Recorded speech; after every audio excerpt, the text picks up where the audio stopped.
أجدد الترحيب بكم والوفد المرافق لكم في الجزائر.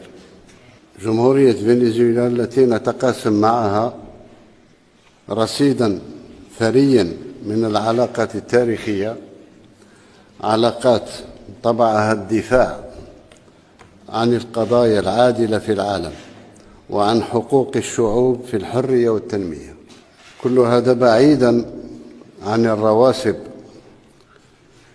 الموروثة عن عهد الاستبداد والاستغلال والظلم.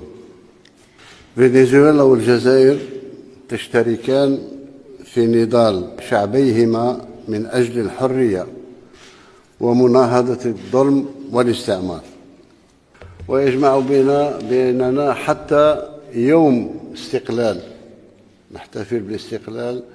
فنزويلا تحتفل باستقلالها يوم 5 جويلية ونحن كذلك.